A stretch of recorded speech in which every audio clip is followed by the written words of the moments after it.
sifa na heshima na utukufu. Ninakutukuza na ninakuinua. Haya ni majira yako ambayo wewe Bwana umeachilia mkono wako kwa ajili yetu.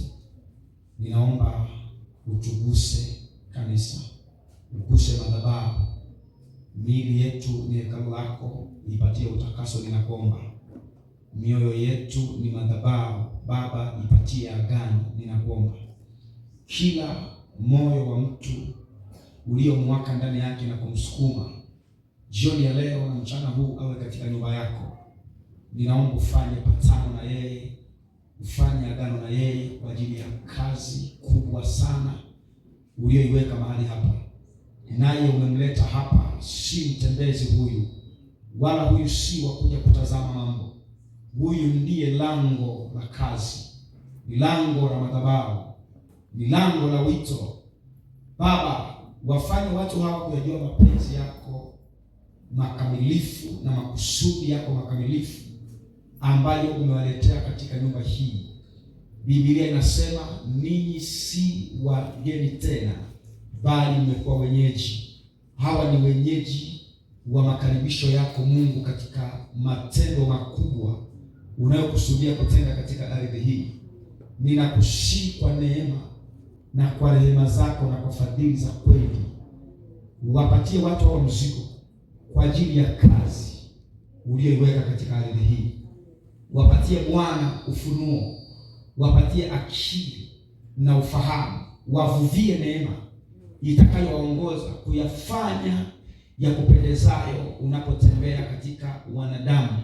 Ukiwa Mwanza hapa Bwana, washirika na sura na nyuso za wana wa madhabahu, kila mmoja awe na sifa ya makaribisho kwa ajili ya ufalme wako, katika jina la Yesu aliye hai.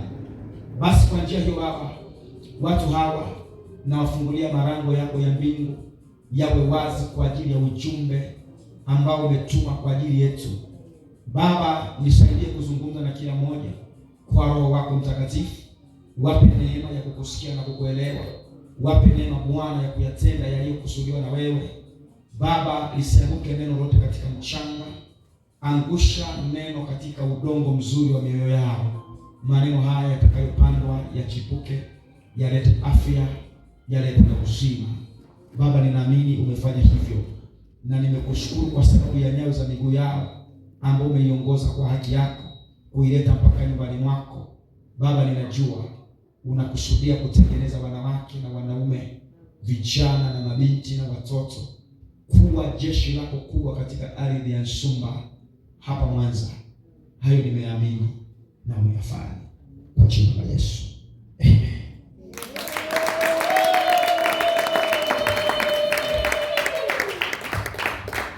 Amen. Amen. Amina. Leo nitakwenda kwa haraka sana, sitakwenda taratibu. Nilibakiza kipengele kimoja nadhani ama viwili. Kama viwili nilimaliza kusema kwa habari ya the faith is preparation. Imani ni maandalizi. Amen. Imani ni maandalizi. Naomba hiyo kipengele niguse vizuri sana, alafu ni hame hapo kwa neema ya Mungu atakayonipa. Amen. Haleluya sana. Amen. Kama una mtu wa muhimu sana ambaye unatamani asikose somo hili na uhakikisha atamani kuja kusikia, lakini kwa 1, 2, 3, 4 ya majukumu alionayo haili nepese ya asikie tunafanya, tafadhali naomba uchukue note ya mafundisho haya kwa uzuri na kila point, na kama una kinasa sauti kizuri kwa malengo mazuri, sio malengo mabaya, ibebe hiyo sauti ambayo unasikia kwenye madhabahu hapo, upelekea huyo mtu asikilize anapokuja siku nyingine, tunakuwa tunakwenda pamoja na yeye. Amen. Lakini kwa wale walio mbali, uambie tunapatikana kwenye mtandao wa kijamii. Anaweza kuingia Facebook akaandika pale Nabii Conscious Peter, atapata kazi zote zinazofika mahali hapa, ama anaweza kwenda kwenye YouTube pia akaandika Nabii Conscious Peter, atapata kazi zote zinazofanyika mahali hapa. Kwa hiyo usiache kuangalia watu, ukiingia kwenye akaunti yetu pale itakuongoza kuwagawia link, wagawie fuatilie kazi ya Mungu tunayofanya mahali hapa. Amen. Hii ni elimu ambayo Mungu anatugawia, si tufanikiwe Nsumba, tufanikiwe kama taifa au kama ulimwengu. Amen. Amen. Basi haya maneno yatakuwa ni mazuri. Amen. Niliyoongea kama piga makofi utasema amen. Basi yatakuwa ni mazuri. Amen. Amen. Sasa nataka niende vizuri sana kwenye eneo hili la imani ni maandalizi. Namna ambavyo unaweza kukutana na muujiza kwenye madhabahu itategemea na vile ambavyo wewe umekuja na maandalizi yako. Kuna watu wengi ambao wamehudhuria madhabahu alafu wameondoka hawana majibu, na mwisho wa siku wameanza laumu Mungu kwamba Mungu hajaniona. Lakini by the way, wewe ndiwe hujamwona Mungu. Mungu yeye anakuwa amekuona. Wewe ndiye. Mungu hawezi kuja hapo akasema kwa kweli nimekuja kanisani sijawaona. Mungu anakuwa amewaona watu wote, ila wao ndio wanakuwa hawajamuona. Kwa nini hawajamuona? Hawana maandalizi. Nikasoma ile Waebrania sura yake ya 11 mstari wake wa 7, kuna maneno hapo nikayaongelea kwamba you need to meet with a miracle, you need to make a arrangement of good preparation. Unatakiwa ufanye mazingira mazuri na marafiki ya maandalizi ukutane na Mungu. Amen. Mungu hakutani na mtu kwa namna ya kumshtukiza. Mama, hapana. Hata wito Mungu anampa mtu huwa hamshtukizi. Mungu anamwandaa mtu ili atembee naye. Na wewe kama unataka Mungu atembee na wewe, jiandae ili Mungu atembee naye. Kwa mfano, mtu anataka kuwa na nguvu nyingi sana ya hekima, akiongea watu washtuke. Maneno anayosema anayatoa wapi? Hautayapata nje ya usomaji wako wa Biblia. Sasa usomaji wako wa Biblia ni maandalizi ya wewe kupata hekima. Pigie Bwana makofi mpaka saa hii. Amen. Kama hujakasirika useme yes Bwana. Haleluya. Kwa hiyo unaona sasa, unataka kuwa na nguvu ya maajabu, nguvu ya ishara, unataka kuwa na nguvu ya kuyaona mambo ya rohoni, unatakiwa ujiandae kwa habari ya mambo ya kufunga na kuomba. Ukijiandaa kwenye eneo la kufunga na kuomba, utazaa kitu kinaitwa nguvu ya matokeo. Amen. Umenielewa? Ndio baba. Imani ni maandalizi. Umenielewa? Ndio baba. Naambia tena jamani, imani ni maandalizi. Ni sawa sawa? Ndio. Imani ni maandalizi. Haya, ninataka mimi hapa Bwana, ninatamani niombe Mungu anitendee kitu kizuri kutoka kwa watu. Lazima mimi ndiye nijiandae kwa ajili ya watu ninaowataka. Mfano, mwaka huu kabla haujaisha, kuna aina ya watu ninawataka waje kwenye madhabahu wawe sehemu ya kanisa. Mimi nawataka. Na by the way is my prayer for them to come here in our church.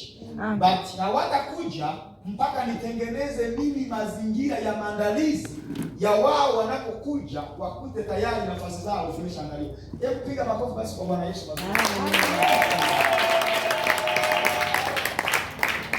Mimi nawataka aina ya watu fulani Mungu awalete. Na pengine utaanza kujiuliza, baba amejiandaaje? Maandalizi, wewe unataka mtu wa aina gani kwenye maisha yako?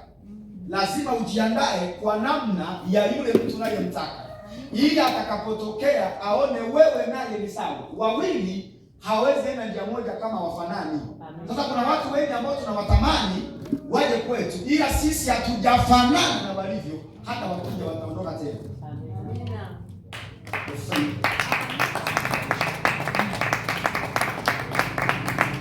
Imani, maandalizi. Naomba hapo niongee sana kidogo. Ndio. Na? Amina. Sentence. Sasa mnakuwa mnaenda mmeshafika mbali jamani. Na kwa sikumbuki unachouliza. Nimesemaje mama? Nimesema hivi, mimi nikiwa hapa Nsumba, kuna aina ya watu na wataka waje kwa Mungu amtumikie. Ila hawawezi kuja kama wao hawajioni hapo kanisani. Amina. Yaani kuna mtu hawezi kuja mpaka ajione. pale kanisani akiwa hajaja. Kuna mume hawezi kuja kukuoa mpaka ajione kwako. Na akiwa hajakwambia kitu. Sasa imani ni maandalizi. Umenielewa eh? Kwa nini tuko nasema kwa ile kwenda mbona ndio wewe kwamba nimesema hivi. Mungu anapotaka wewe akufanye wa aina fulani, akupe watu wa aina fulani, kabla watu wale wa aina yako ile ya juu anayotaka Mungu kwako, kabla hajawaleta anakubadilisha kwanza wewe, anakufananisha na wanaokuja, ili watakapofika msipishane, wawili waende njia moja wasipopatana.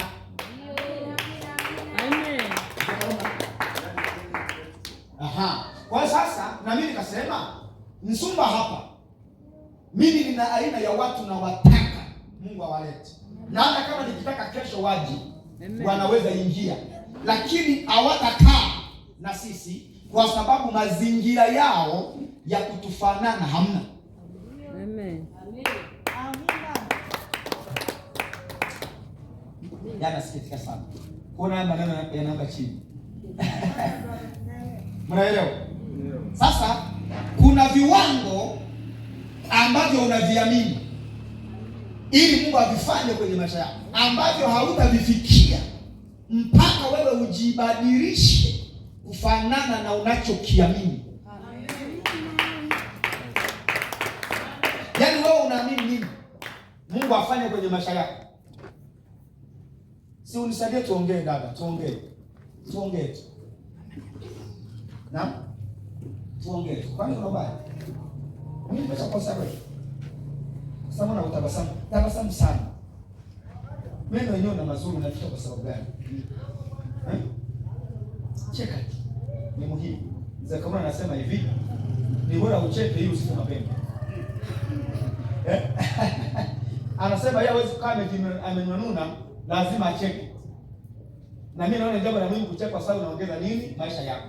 Naomba niseme kwenye frequency ile. Ile andiko nataka nilikazie sana. Nirudie tena nilikazie. Ni sawa jamani? Yaani leo mmekaa kana kwamba Yesu anarudi. Amen. Shemasi wa leo. Makofi Yesu yako. Haya makofi ni ya shemasi wa leo.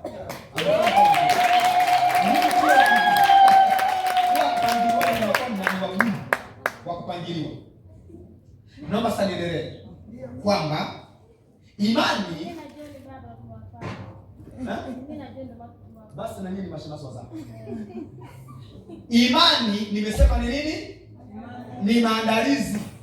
Unaamini nini dada? Kujenga ghorofa. Hakuna mahali unajenga nyumba kwa hewa. Lazima uandae mazingira utakapoijenga ghorofa, ambayo hatua ya kwanza ni kutafuta kiwanja kinatosha maono ulionayo. Ili Mungu adhibitishe unachokiamini, inategemea njia uliyomwandalia ili aje akidhihirishe. Amina. Amen. Kanisa la leo itanisumbua sana. No. Wako vizuri unajua? Wako vizuri Maana umeleta kitu ambacho kiko hai. Amen. Kwa hiyo mimi sasa nikupe kitu. Ninataka kubadilisha namna ya kuamini kwa maandalizi ili viingie navyo viamini kwenye mazingira ambayo ni nayo. Amen. Amen. Unajaribu kunielewa? Sasa basi, wewe unafikiri nini unachokiamini Mungu hajakifanya? Imani ulionayo, nikwambie kitu cha ajabu sana, inatosha mpaka sasa hivi kuwa imeleta unachoamini, ila maandalizi ndiyo hauna ili kiingie. Amina. Vile vyote unavyoviamini muda wako wa kufika umetimia, lakini je, vije viingilie mlango gani uliouandaa? Mlango wa Mungu. Kwa hiyo mlango wa maandalizi ndio unao confirm unachoamini. Amina. Waebrania sura ya 11 mstari wa 7, ngoja tusome andiko ituongoze. Umenielewa? Amen. Yesu alipotaka kwenda Yerusalemu, anataka taifa zima litikisike. Wajue leo kuna ujio wa ufalme katika nyumba ya Mungu. Hakwenda kama alivyoenda jana. Yesu hii aliyoenda Yerusalemu na nderemo na vifijo haikuwa ya kwanza, alishaenda.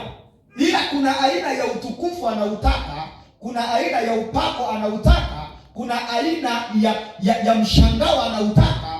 Anajiandaa. Jana alikuwa ameenda kwa miguu, leo anataka mwanapunda ambaye hajapandwa bado.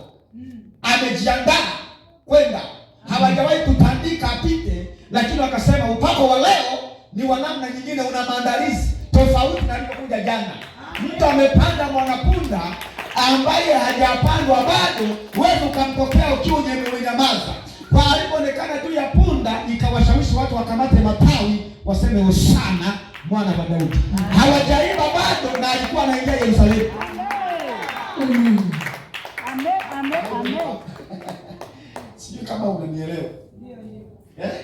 Nakuwa nimekaa na waza vitu mbali. Mimi mama nakuwa nakaa mahali nafikiria ni nini kinachoweza kumkwamisha mtu anayeamini na ameamini ile yake yote dada. Ameoga, amejipaka sabuni, losheni. Ndio. Anataka atoke out. Wamtoe labda out. Si sawa? Ndio baba. Sasa hajajiandaa. Anatoka ndani ya nyumba. Ana muonekano usiofanana anapoenda.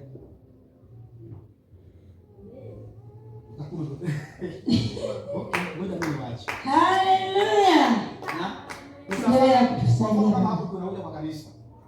Unanielewa? Ndio. Mimi kuna mambo yazungumza hapa yakani ajabu sana. Na udhibitisho wake ni mkuu. Ndio kusema hivi.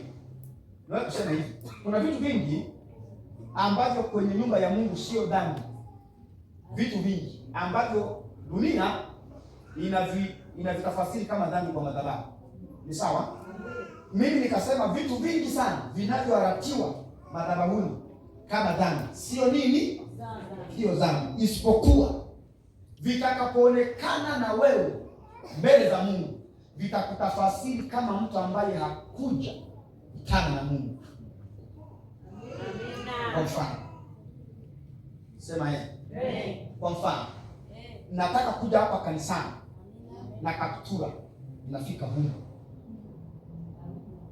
Kosovo ina mifuko mikubwa. Nimevaa na t-shirt kubwa. Nimeweka na nini? Na cheni, na kepu. Nataka nikwambie, jambo hilo sio dhambi. Lakini alina sura ya ninayemhubiri kuwa na mimi.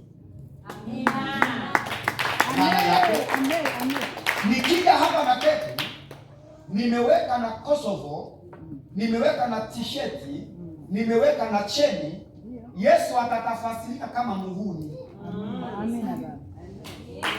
Amen. Ingawa kwenye kuvaa vile mimi sijamtendea dhambi. Na unaenda mbinguni. Na nenda mbinguni. Amen. Lakini nyinyi ambayo mko kwenye mwili mnajiuliza, kama warokole wamefikia hatua hii, hakuna Mungu mbinguni. Unarudi kwenye hatia. Wakishasema kama warokole ni wa hivi hawaendi, maana yake Biblia inasema msipo kuwa na haki iliyozidi Mafarisayo hamuoni ufalme. Kuna maisha tulionao sisi ambayo yanampendeza Mungu tumuone kwenye ufalme wake, ambayo wasiomwamini wanaona kidogo. Lazima tupangilie na huko. Sasa umejiandaaje kiimani?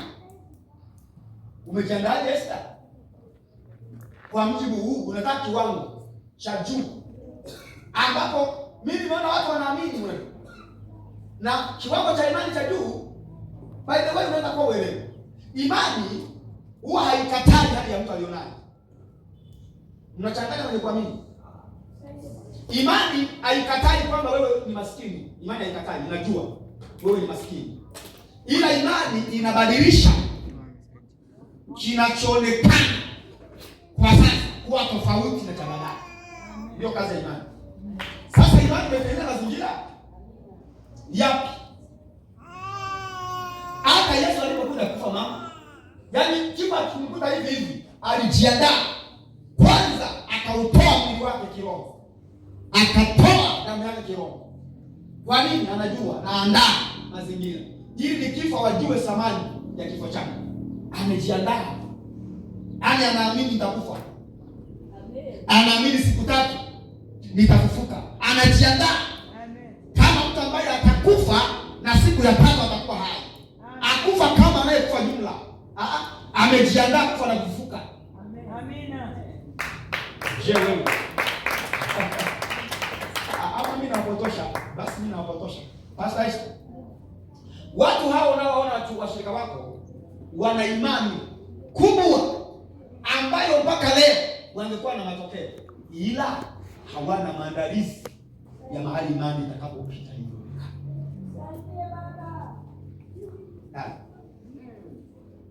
Uko na mimi? Yaani mambo ulionayo inatosha kuyafanya mambo yote unayoamini. Lakini umeandaa mazingira gani imani ije? Kwa sababu imani ni maandalizi. Na jaribu kuwaza, Mungu anatangaza wokovu kwenye nyumba ya Rutu. Lakini yule mama hajajiandaa rohoni kwenda anakokombolewa yeye. Alifika. Nini kimemuua?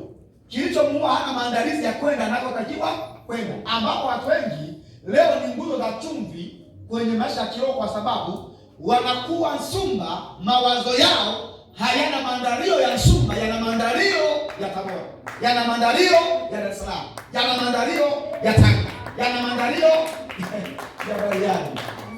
Nataka na wasema mazao ya Bariadi hapa mimi. Ukuje unayo. Na niepoko naye bana. Nimekataa wewe.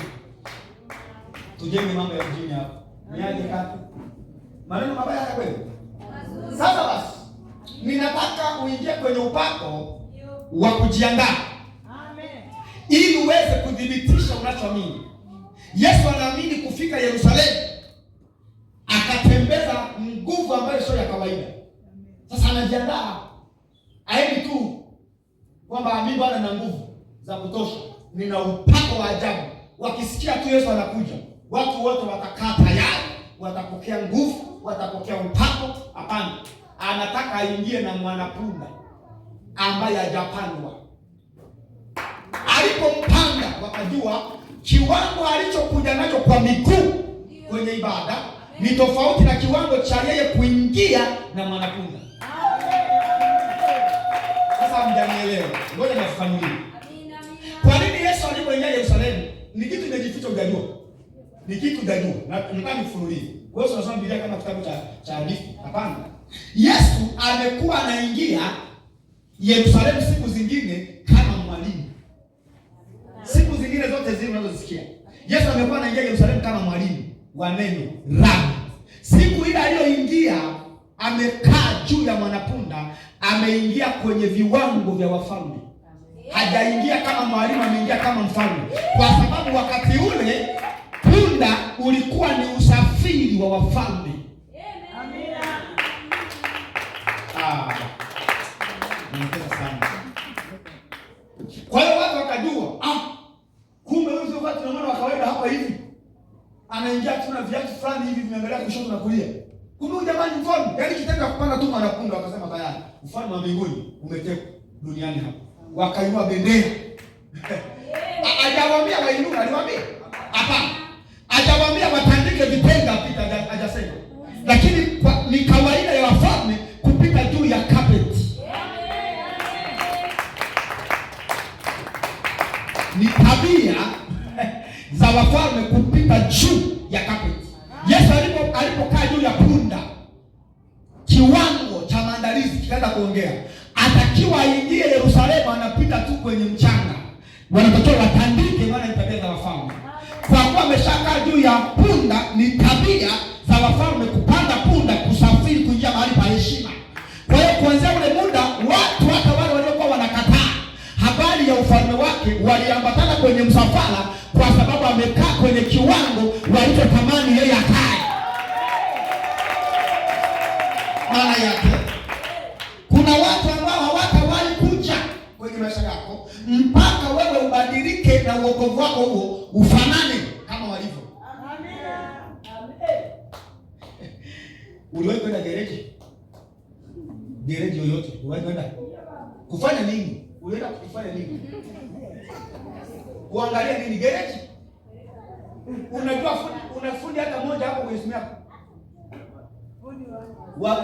Fundi wa gereji unayo kwenye simu? Unayo kwa sababu gani? Gereji ambayo anakuwa anajua huyu ni fundi wangu. Sasa hivi wewe kupata fundi wa gereji ni level ya kifaa ulichonacho ambayo ni kazi ya kwake.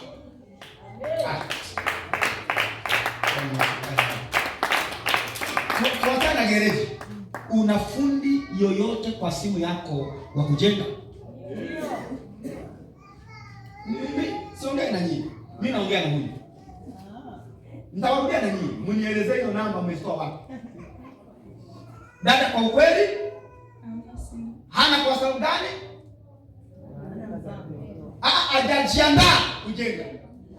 Ni sahihi. Wewe una namba ya fundi. Unayo? Umeitoa?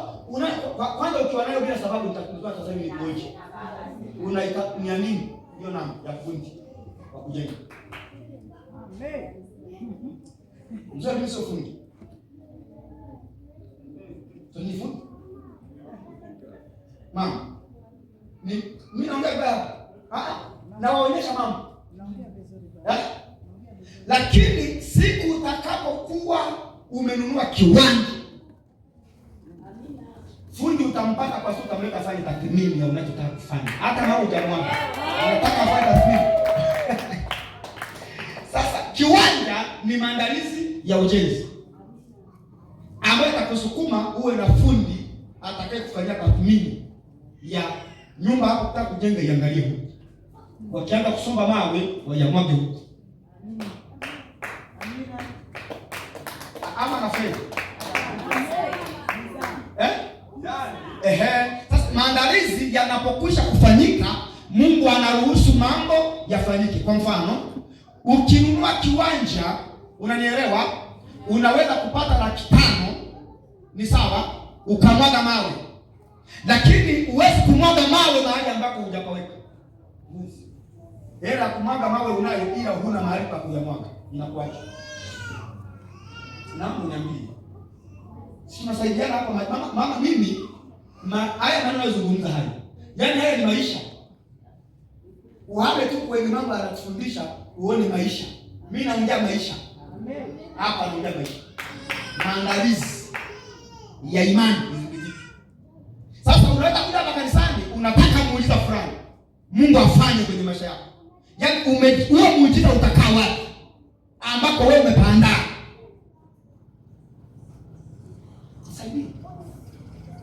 Nisaidie mama, nisaidie. Si unisaidie. Tuombe. Unataka muendelee Mungu akufanyie. Maana yake sema kuna maombi unayoyaomba yanaishia kuwa kelele.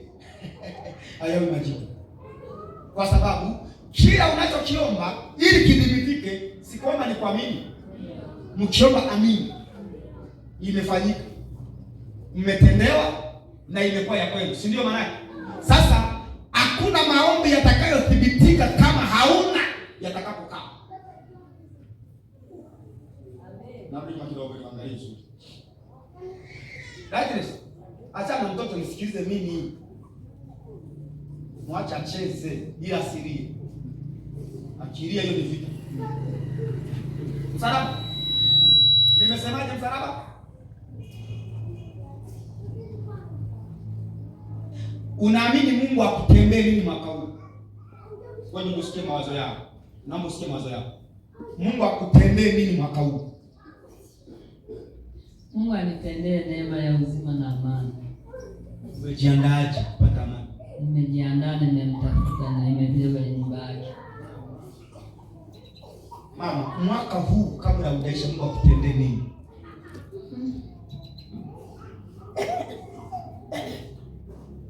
Unaona? Anachotaka hata akijui. Mungu akutendee nini kabla mwaka huu hujaisha? Nipe roho ya hekima. Umejiandaaje kupata roho ya hekima? Ndio basi tutajua upande wa kufundisha. Ina maana angeomba roho ya hekima hawezi kuipata. Ingawa ameiomba. Maandalizi ya roho ya hekima ni wingi wa maneno ya Mungu. ndani yake. Ngoja niambie mama, mwaka huu kabla haujaisha, Mungu akufanyie nini?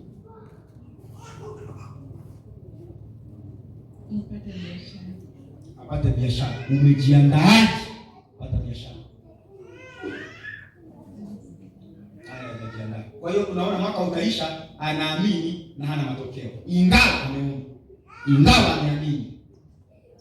Tuendelee sisi. Dada, wewe umejiandaaje?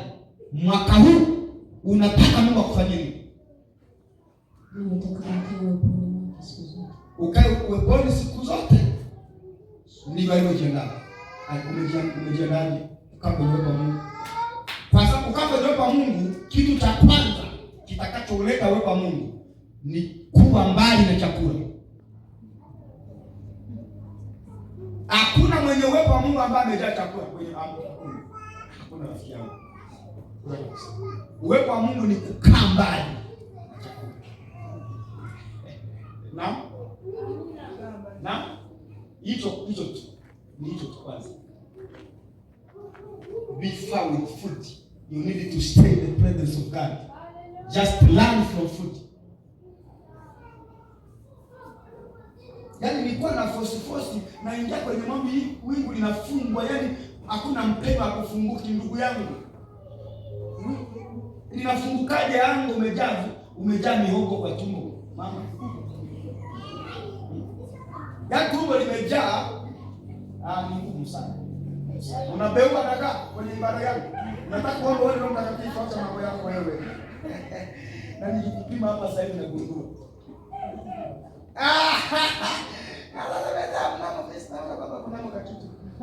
Umenielewa mama? Amen. Umejiandaa kubeba uwepo wa Mungu, umejiandaa?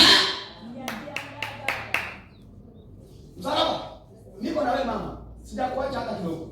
Wewe unataka Mungu mwaka huu kabla haujaisha akufanyie nini? Yaani knowledgement itabadilisha mambo mengi hapa kanisani. Anipe afya njema na amani. Umejiandaa? Kwenye mafundisho na kufundisha. Nataka nifunze. Sasa ukijifunza upate afya.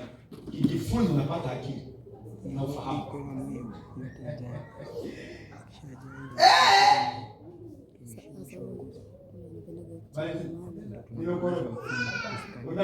So, tumuulize huyu wa mwisho, mama mdogo. Angalia mama mdogo. Mdogo yako. Mungu akufanyie nini mwaka? Unajua ninachokizungumzia ni kabla mwaka haujaisha. Pekee unataka kukomboa hii miezi ya mbele isiwe hasara kama iliyopita. Iliyopita leo tumepata hasara kwa sababu hii elimu Mungu alikuwa hajaileta. Sasa Mungu ameileta, anataka upate faida. Sasa kabla mwaka huu haujaisha, chochote unachokiamini mwaka huu kabla haujaisha, Mungu anaweza kukifanya, ila umeandaa njia itakayosababisha hiyo imani yako kudhibitika.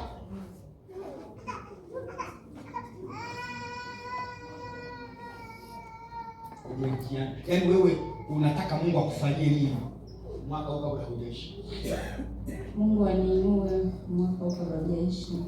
Mungu anapotaka kuinua watu huwa wanajiandaa. Number 1, sadaka ya kuinuliwa. Sadaka inuka. Mungu akuinue. Ukisema leo nimelitamka, rudi kwenye akaunti yako, komba zote. Uchoto. Ni sasa sawa. Kimbia kuinuliwa. Kuna vitu ambavyo vinakuwa ni vigumu sana kwa watu kuinuka. Kutoka kwenye hatua moja uliopo kuongezeka kwenye nyingine. Na mpaka ni kazi. Wale walio experience kuinuka, nyinyi mnajua. Unaweza kuwa kwenye kiwango cha uchumi miaka hata 10 hujainuka. Kwa nini? Ni kwa sababu wewe unaamini kuinuliwa ila hauna maandalizi ya kuinuka. Sadaka ya kuinuliwa haifanani na sadaka zingine watu wanatoa. Sadaka ya kuinuliwa ni sadaka ambayo utaiweka sawasawa na kiwango cha unakotaka kufika. Hawakubaliani watu. Mzee Korora alisema hivi, ukiwa kwenye madhabahu ukasikia nimezungumza jambo la kutoa, umshukuru tu Mungu. Ndio aliyosema hivi. Hapa jambo. Kwa sababu sasa hivi huduma ya utoaji kwenye madhabahu imekuwa na upinzani mwingi kwenye ulimwengu wa giza, kwa sababu utoaji kwenye madhabahu ya Mungu ni njia inayomzofisha shetani kupata vya kuwapa wanaomwabudu. Natoa mafafanuzi. Wingi wa sadaka za kanisa mbele za Mungu, sawa, ni upungufu wa shetani kwenye anavyopata kwenye ulimwengu wa dini, kwa sababu anavyowapa shetani wanadamu ni milki za watakatifu wasiojua vitu vyao vimetekwa. Nirudie basi. Kama ulitakiwa kuwa na nyumba huna, ulitakiwa kuwa na gari huna, kuwa na biashara hauna, hizo ni mali zako kwenye mikono ya shetani na wagawia wa mchana. Ambapo leo kama utaweza kuleta sadaka ya kukupeleka kwenye viwango vyako vya kiumbaji Mungu alivyokupa, maana yake shetani ameharibikiwa kwenye eneo la lilo vikamanda vya kwako anavyowapa wanaomwabudu. Amen. Amina. Sasa basi, umasikini wako ulionao hapa kanisani ni sawa, ni faida ya shetani kwa wanaomwabudu. Niangalie kwa hasira, alafu mwambie jirani yako tunafanya hivi. Tuna namna. Tuweze kufanya kitu. Umasikini wao ni faida ya shetani kwa wanaomwabudu. Na ndio maana hapa kanisani tunapambana, nyota yangu, leta nyota yangu, leta nyota yangu, leta kibali changu. Kibali ile kifanye nini? Kibali kije ni kubariki kwenye roho ya utajiri, niwe na fedha. Nyota yangu ije ning'ae. Nilikuwa ninaishia Nzenze, nianze kuonekana Mwanza nzima. Sasa napoonekana Mwanza nzima, haitakuwa tu kuonekana Mwanza nzima, maana yake vitu vyote ambavyo ni vya kufanya wewe uwe kiwango cha ile neema ya nyota yako kitakufuata. Na angalia, ukiingiziwa fedha wewe milioni 10, haikutoka mbinguni, kuna account imekuja kwako.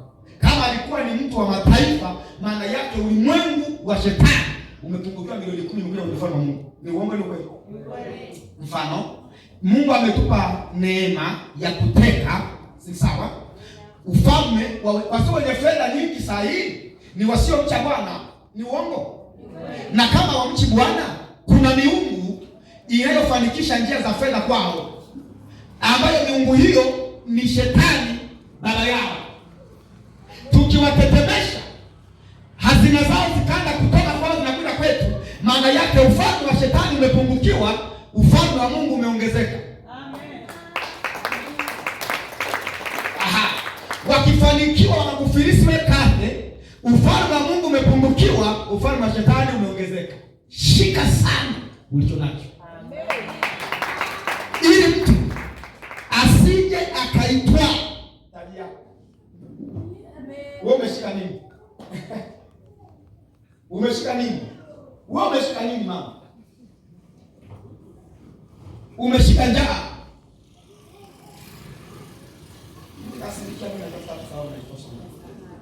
Mama mimi naambia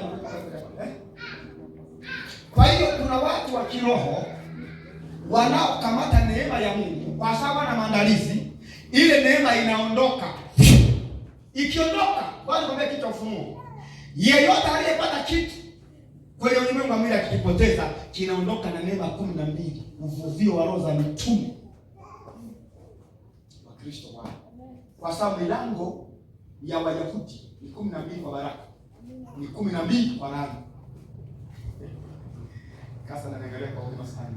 Hata anachosema nielewe. Si nimekwambia mimi niko chini, namwambia nikasema nimejipanga watu wangu ujinga. Unaona sasa mimi nataka ni ukokote hivi, ni ukusanye, ni utupe.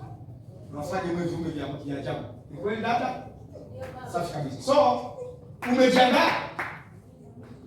Okay. Na unaona kama ananiambia nataka nikae, hapana, mimi kwanza Mungu. Tena kama biashara naona kama mimi ndio kweli. Huyu ananiambia unaniambiaje? Hekima saa ngapi? Ita namba roho ya hekima. Itakusaidia nini? Aya, okay. Mbelekee kaka atuambie. Mimi nitakuonyesha kitu. Nataka uelewe. Roho ya hekima huwa inafanya kazi gani? Unayoiona. Kuwa mtakatifu. Mama. Anachokiomba hata ajui kazi yake. Hekima ni mtatuzi. Yaani roho ya hekima yake mimi nataka kuwa mtatuzi. Mpambanuzi. Kama unataka hekima, nijue jambo na ni namna gani naweza kulimaliza. That is the wisdom spirit. Sasa kama naomba roho ya hekima na hajui kile roho ya hekima inafanya, maana yake ni kama mpiga kelele kwenye darasa la wanafunzi. Ngoja niteke kidogo. Ni muhimu kucheka kidogo. Wale mlengo wangu hapa. Mwenye nywele yake ya Kiarabu na Kihindi. Wewe unataka kabla mwaka huu haujaisha, Mungu akufanyie ndoa baba. Mungu afanye ndoa. Umejiandaje kwa ajili ya ndoa? Natakiwa niishi maisha matakatifu baba. Utakatifu sio maandazi ya ndoa. Na utakatifu hauwezi leta ndoa. Mimi nakwambia kuna kitu cha ndoa lazima uwe nacho kama unaitaka na unaiamini. Sasa kama haujui ni nini uwe nacho ili uwe na ndoa, maana yake utakuwa unaomba usitujue. Amen. Kwa sababu mama, watu wengi wanaona tukisema jamani jiandae uolewe, wao wanajiandaa kwenye kuoga. Wanaoga sana. Anabadilisha nguo ananunua mpya na ndani. Maana hiyo sio hiyo mama. Nakuja. Amen. Anabadilisha losheni na manukato mbalimbali. Hivyo sio vya mtu anayetaka ndoa. Hivyo ni vya mtu aliye kwenye ndoa. Anayetaka ndoa kuna kitu cha muhimu lazima awe nacho. Number 1. Ni matokeo. Ni mke au mume? Yes. Narudia. Kazi yenye matokeo ndio ishara ya ndoa. Uwe na uwezo wa kuwa msaidizi kwa mwanaume. Na mwanaume awe tayari kuwa baba kwa mwanamke. Amen. Sasa je, wewe vale umejiandaa kuwa baba wa huyo mwanamke? Hapana. Lazima kwa ndio nakusaidia sasa. Unaona? Roho ya hekima. Niseme hekima ni nini? Hekima ni mtatuzi ama ni mpambanuzi. Sasa nimetumia misamiati mikubwa, lakini Kiswahili cha kawaida ni kwamba hekima ni kujua nini kinachokukabili na ufanyeje ili kitatulie. Amen. Ndio hekima. Haleluya sana. Amen. Wangapi wananielewa ninachosema? Amen. Sasa wewe mama, njoo kwanza hapa, achana pale. Kila mwanamke anayeolewa, unanielewa nasema? Yaani unataka ndoa, umeshakuwa mama ndani. Wewe ni mama. Sio mama wa watoto wako. Ni mama wa huyo baba anayekuoa. Umejiandaa? Mwezi kuolewa. Na ukiolewa jamaa mama lazima ulete kelele kwenye mji. Mimi simuelewi huyo mume gani, nilikuwa sijui kabisa. Mama hamnangaji mtoto wake. Anamuita na mkasha, mwanangu, jambo hili. Hawezi kufika mahali mwanangu.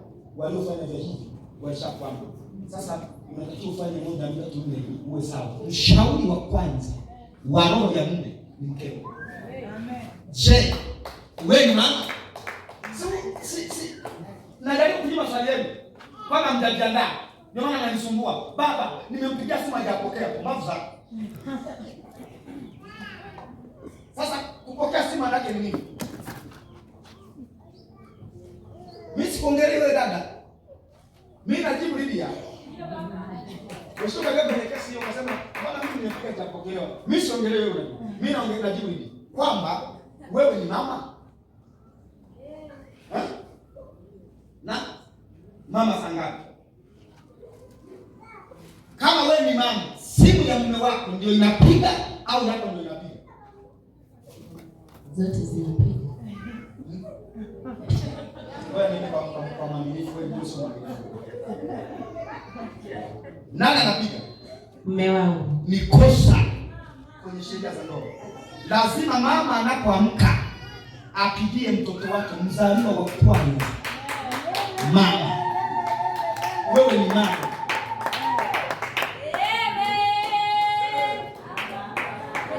Ni kosa. Hiyo ni kosa. Sio kiroho. Kiroho ni kwamba wewe ni mama. Mtu. Tusaidie baba sana. Kuna wakati mwingine mapenzi yetu sisi watoto yanapungua kwa wazazi wetu, mama zetu. Ila upendo wa mama zetu haujawahi kupungua kwa watoto wao, hata kwa makosa wanayofanya. Maana yake anapofanya makosa huyo baba kwa mke wake, anayaona ni makosa ya mtoto wake kwa mama yake. Mgogoro wa ndoa hautakuja kabisa. Sasa unakuta kwa sababu wewe uelewi mnacho na kufanya ndoa. Wewe unajua kuolewa ni kwenda kufanya tendo la ndoa. Hapana. Ndoa ni kwenda kulea. Unaenda kulea. Pigia bwana Yesu makofi mazuri. Sasa umejiandaa. Umejiandaa kuolewa. Umejiandaa kuoa. Wewe baba mwenye nyumba unayeoa, umejiandaa kuwa baba wa mahitaji ya nyumba yako. Mwanamke anakuambia hamna sukari, unanuna. Wewe ni baba, alafu usimwambie mke wako sina hela. Wewe unaongeaje una hela? Baba hajasema hana hela. Baba asema sina hela. Baba asema sina hela.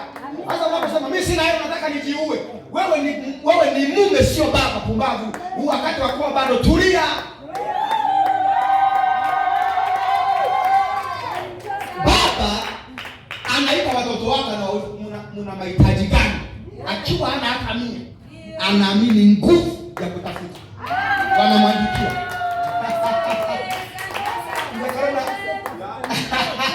Unanielewa Wanaandika, ona kipato chake cha mwezi ni 500,000, wanamwandikia matumizi ya mwezi milioni 2. Ashtuki. Baba ashtuki.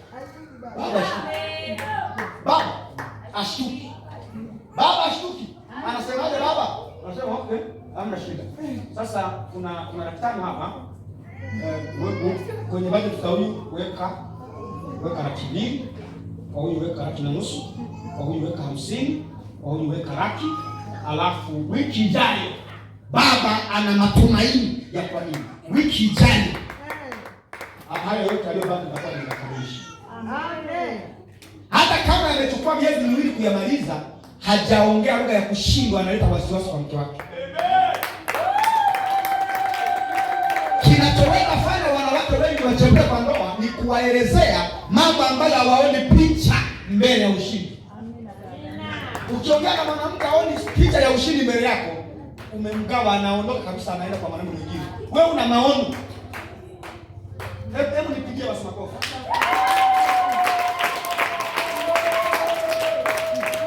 Na nataka nikwambie kaka uliyepo hapa. Nikwambie kitu kaka uliyepo hapa. Amen. Au bwana ongea na wote wa dunia hii. Kwamba wadada hao mnaooa alafu hamna hela na mjajipanga kuwa baba zenu, watachepuka wakiwa kanisani.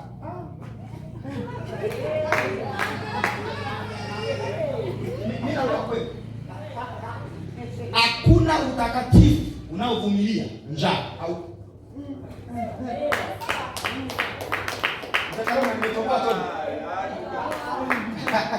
hakuna utakatifu unaovumilia njaa.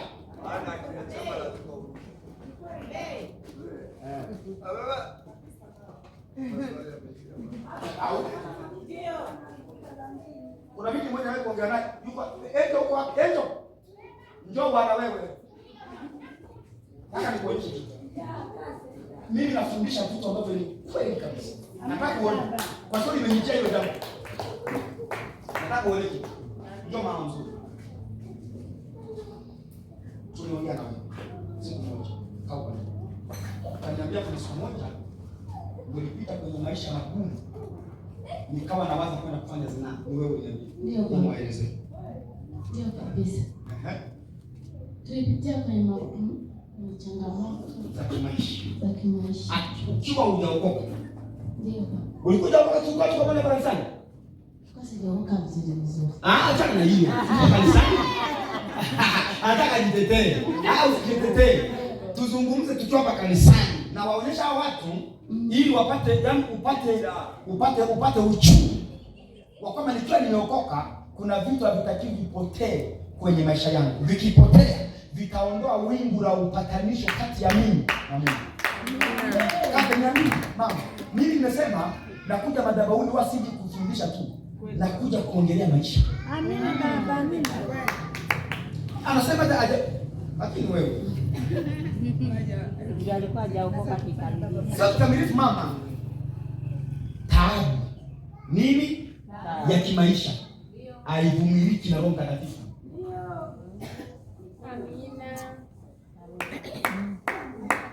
Tuone mama. Kipindi hicho mume wangu alipofukuzwa kazi. Mume alikuwa amefukuzwa kazi. Ndio.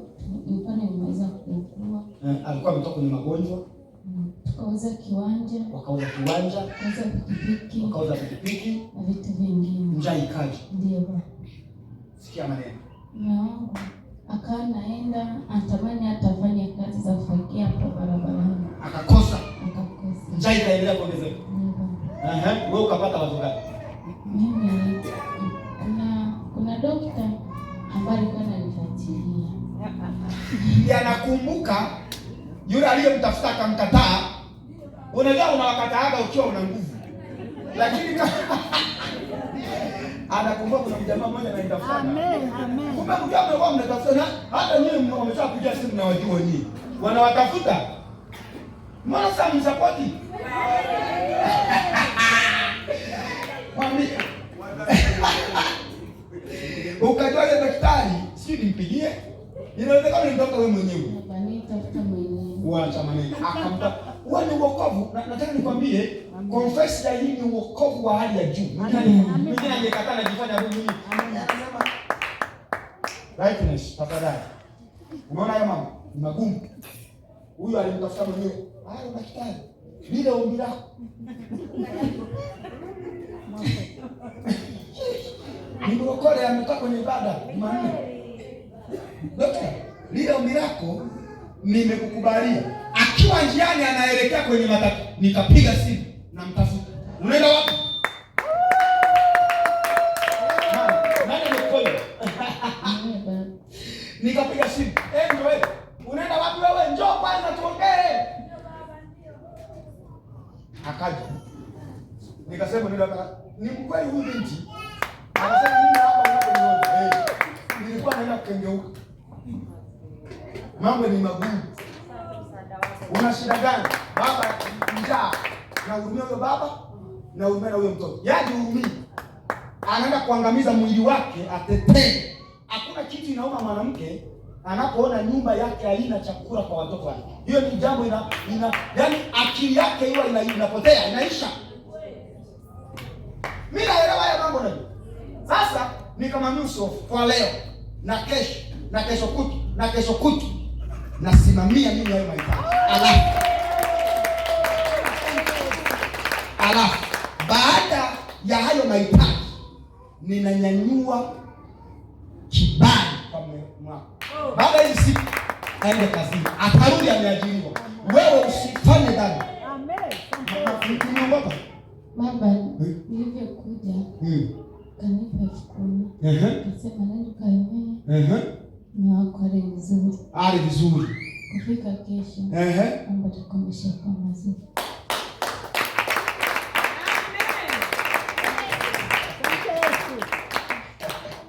Akaokoka mpaka leo ni mrokole. Bwana sasa nikueleze ambapo baada ya huyu mimi ni mpembuzi wa kiroho. Uliko kazi mahali pazuri. Ungekaa mahali pazuri toleni mfano. Wewe nani Kristo? Huyu Angel ni mtu ambaye ameokoka kiwango ambacho ni cha uaminifu sana, kwa sababu kabla ya tukio nakuwa nimemfuatilia kwa karibu kujua uaminifu wa wokovu wake. Unielewa eh?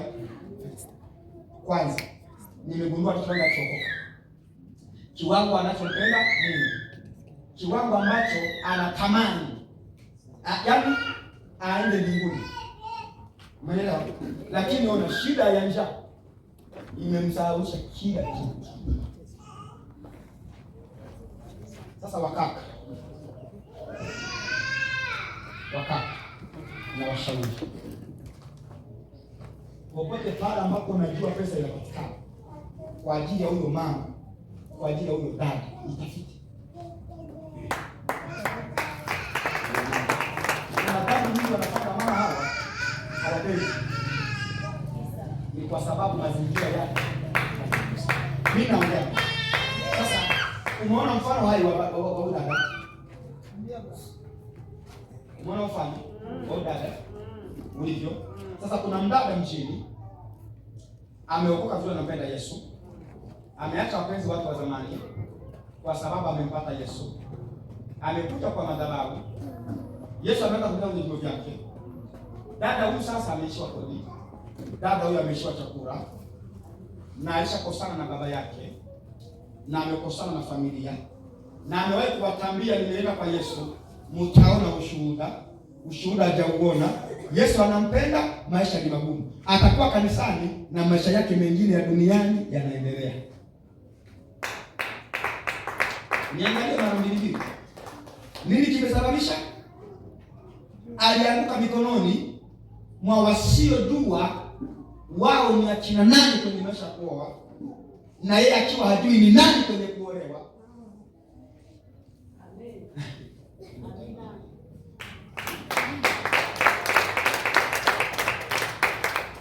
Umeelewa anachosema Esther? Sasa napoongea nini kama mnielewe mimi? Nina nia njema mimi. Nina nia njema mimi. Nina nia njema. Nina njema sana mimi, nia njema na kanisa. Sasa basi mjiandae. Umesemaje? Una mtoto mzuri umemuoa, anaweza kula miaka 5 bila wewe kuemea. Hela ipo, una uwezo huo. Unanikatalia tabu. Mimi nikiwa nimeoa kwenye miaka 2 kasoro, nikaja pepeto la kipimo cha kibali cha mke na mume kuungana. Huwa kipo. Kila mke mwenye uwezo wa fedha. Nimesema vibaya. Kila mwanaume mwenye uwezo wa fedha akioa, kuna kipindi kitafika ule uchumi unatikisika. Kwa nini? Mungu aunge vibali vya wawili kuwa sehemu ya uchumi moja kama mwili mmoja. Ni lazima hilo jambo. Yaani hata kama una fedha lazima utaporomoka, ni lazima. Na nikatalia kwa nguvu ya kikukuta ndio utaniambia. Hiyo ni lazima. Kwa sababu sisi nilikuta nikaanza kujiuliza, kinachosababisha matatizo ya haya maisha ni makosa yangu? Hapana, sina makosa. Ni makosa ya mama? Hakuna mama hana makosa. Je, ni mlango gani nimeufungua ili shetani aingie? Hakuna mlango. Ili baadaye usije ukasema mali zangu, useme mali zetu. Amen. Ndio kama Mungu anafanya yeye mwenyewe. Ili Mungu baadaye akufundishe kusema hizi ni mali zetu. Usianze kumwambia wewe kazi nzuri kwenye gari yangu, unajua thamani yako. Mungu anaongea sana kwa mambo ya namna hiyo. Anataka kusema gari yetu mama, itunze vizuri. Gari yetu. Nyumba yetu. Kiwanja chetu. Amen. Aisee, na kiwanja bwana. Twende kuonyesha. Muda wote kitakuwa kiwanja chake, sio cheni. Atakumeleza huyo baba. Sasa Mungu anaingia kama unakuwa vizuri, Mungu anaingilia na mpuruni, afa anawanyanyua pamoja. Umejiandaa kuamini mambo yatokee? Umejiandaaje? Akina mmoja anamfuata Yesu, ana mgonjwa nyumbani, amejiandaa kwa imani, ameandaa imani ili muujiza uje kwa nyumba yake. Ona anachofanya. Anapotokea mbele Yesu alipo na wanafunzi wake, anamwambia mimi nina shida ya mtoto anaumwa kule kwangu. ni mtumwa wake. Unanielewa eh? Yule jamaa Yesu akamwambia nenda tangulia, mimi ninakuja. Jamaa amejiandaa, anamwambia hapana, usije. Nikiwa niko hapa na wewe, useme neno moja. Amen. Kwa ajili ya huyo mgonjwa. Yale maneno yule baba anazungumza hayakumvamia kama ajali, anajua kwa neno la Bwana mambo yote yanafanyika. Kwa hiyo amejiandaa. Anatoka nyumbani anakuja mbele za Bwana, ana haja yake moja ambaye akisha kutana na Yesu akasema jambo, anatakiwa atoke amepata majibu. Amen. Sasa ngoja nikuonyeshe. Yesu akamwambia hivi, sijaona alichosema Yesu. Anaangalia yale maandalizi. Yesu anaangalia yale maandalizi ya yule baba. Akida anaogopa. Unaona kabla hajatenda muujiza alisemaje? Imani ya hivi hapa Israeli sijaiona. Kwa nini? Baba amejiandaa. Anamwambia imani ya hivi sijawahi kuiona. Anamwambia baba, nenda na ulichoniomba kimefanyika. Alipofika nyumbani, yule baba akakuta mgonjwa ameshapona. Naye akataka akawauliza wa nyumbani mwake, hii hali yake ya afya kuwa nzuri imefanyika muda gani? Wakamwambia muda ule ule ambao ni sawa na Yesu alipomwambia neno la uponyaji. Wewe umejiandaa? Umejiandaa? Mama, umejiandaa? Unaoamini afanyike? Kwa kweli waamini, ona. Nataka nikwambie, maandalizi ni ya msingi. Zakayo anaamini kusamehewa dhambi. Kwanza anaandaa fedha ya kutosha kurudisha kwa wanaomdai. Anataka kuokoka. Yeye Zakayo anataka kuokoka. Nirudie nisirudie. Zakayo anataka kuokoka ingie kwenye kuamini Mungu. Sasa anajua mimi nimeshatapeli watu wengi mali zao. Sasa haiwezekani mimi niingie kwenye kuokoka, uokovu wangu utasumbuliwa. Nitakuwa kanisani niko shangwe haleluya. Wanakuja wadeni wangu kwa ibada. Haibika sana mimi, watanivuruga. Kwa sababu ni taifa jipya. Nimekuja kujenga unajua kwenye wokovu ni kujenga nchi mpya. Amen. Na sisi kama unaelewa mambo. Amen. Umekuja kujenga taifa jipya, alafu una misururu mizito ya matatizo, watakufuata kanisani. Tuko rohoni wanakuja. Wewe hapo. Umekuja kujifuta kanisani jana. Nakumbuka umeokoka kweli kweli. Yaani ile yako yote umeiona kwa Bwana. Anakuja mtu kutoka duniani anasema, umekuja kujifuta kanisani. Wewe unafikia hatukujui, tunakujua. Kwanza kanisa hawajakujua, wewe umekuja kufanyia usanii. Wewe dada toka nje tuongea haraka sana kama sijatima matatizo hapa. Kanisani unajiandaa. Umekuja kujua hii. So my dear friend, Zakayo anajiandaa akutane na Yesu. Ana cha kumwambia na ameshaandaa. Ni namna gani? Anamwambia Yesu hivi. Kwa sababu anajulikana. Huyo jamaa anamwambia Yesu hivi. Mimi alipoona maandalizi yake, akaona hawezi kukutana na Yesu katika hekalu. Anamtafuta kwenye njia. Anaenda anapanda mkuyu, anamsubiri akiwa juu. Yesu alipofika pale akasema, Zakayo, shuka bwana. Amen. Aliposhuka akamuuliza, wewe Zakayo vipi? Nataka niingie nyumbani mwako. Akasema kabisa, mimi leo niko tayari kuja kwenye ufalme wako. Ila ufalme wangu mimi Zakayo una madai. Nimekuwa nikidhulumu watu fedha. Nataka niwarudishie na faida. Amen. Ili niingie kwako sina msalaba nyuma. Amen. Umejiandaa? Umejiandaa? Umejiandaa wokovu wako wewe ushuhuda? Au nikija mtaani kwako kule kutembelea, nitakutana vimeo mbalimbali. Yeye kabisa. Vimeo ni hivi. Nitakutosha. Sasa umejiandaa? Soma Ibrania wanisikilize. Hatutasoma ninaongea sana. Lakini muhimu ili tuelewane, si kweli? Safi kabisa, safi kabisa. Grace, umeandaa imani yako idhibitike. Una maandalizi udhibitishe imani. Mtu anaamini aoe, afanye harusi ya milioni 100. Unasipataje? Unataka kufanya sherehe. Amen. Ujui nguo unayovaa wewe na ni shilingi. Utavaje? Aya, ujui nguo ya mke anayovaa. Inakuwaje hiyo kitu? Sikusaidia sasa. Hawezi kuwa. Ndio anaongea kama msaidii. Hawezi kuwa bila maandalizi. Kuamini mambo ambayo sio mazingira uliyoweka ni ujinga. Amen. Narudia tena. Kuamini kitu ambacho hakina mazingira ni ujinga. Narudia.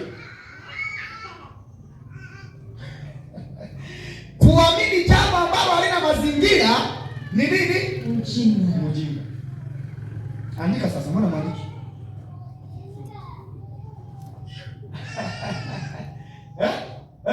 Ni baba. Nimesemaje? Kuamini kitu ambacho hakina mazingira ni ujinga. Yes. Andika sasa.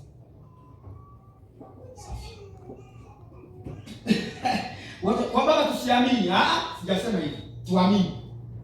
Ila tunapoamini, imani yetu ili iweze kuwa inategemea mazingira yako ya maandalizi. Haleluya. Ndio nikasema hivi. Ndio.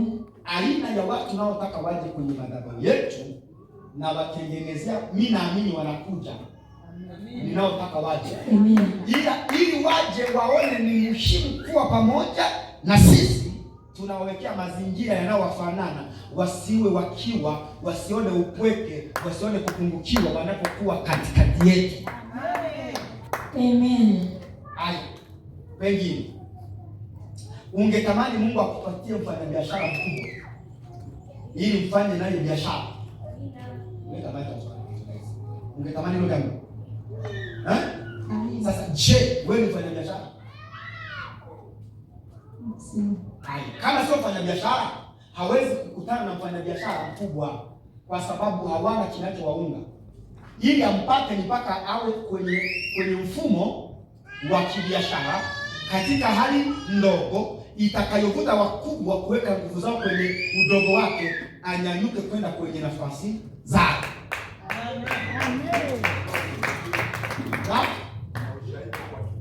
Ana ushahidi kwa kitu hicho. Ngoja kuelezea bariki. Nina ushahidi kabisa. Anaeleza tu. Nataka uelewe. Maiki kwako, lakini nyinyi ndio mnapata pembeni. Ziko zote umekaa vizuri. Moja ya sifa ya mtu yeyote anayejiandaa kuwa tajiri, lazima anzie kuwa tajiri au utajiri unavyoanza. Na mara nyingi au matajiri wote unaowaona mjini walikuwa chini ya matajiri, hata kama ana elimu, lakini ana mfumo mzima wa kujua kuendesha biashara aliona kwa tajiri yake.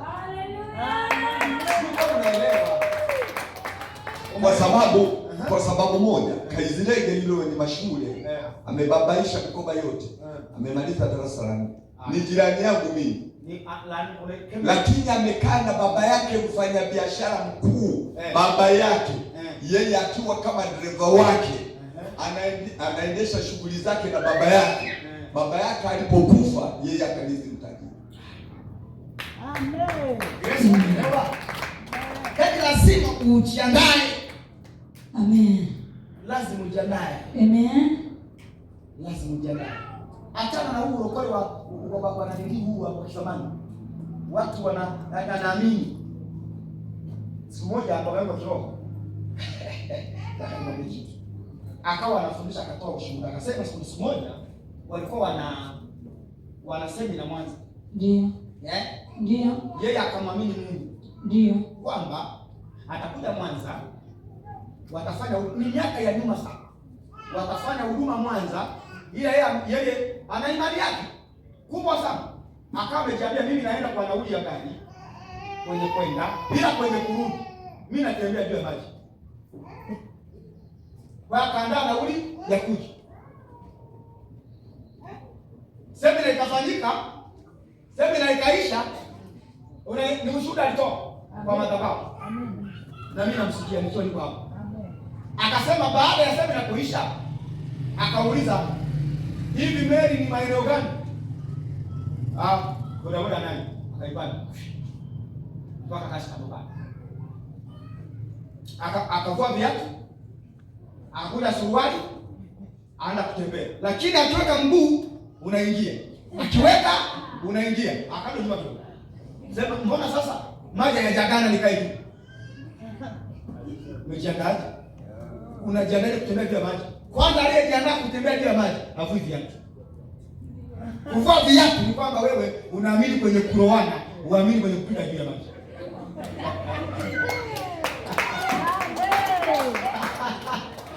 Kutembea juu ya maji ni jambo ambalo linawezekana kwake yeye aaminie. Kwa sababu kwake yeye aaminie yote yanawezekana. Je, umeiandaaje hiyo imani? Kitendo cha kufika juu ya maji, ukatoa viatu ukakunja suruali, maana yake ni ukweli wewe utazama. Ni ukweli wewe. Sasa mtu mmoja akamwita, "Wewe baba, kama unataka kuogelea, usiingie na nguo hizo za suti.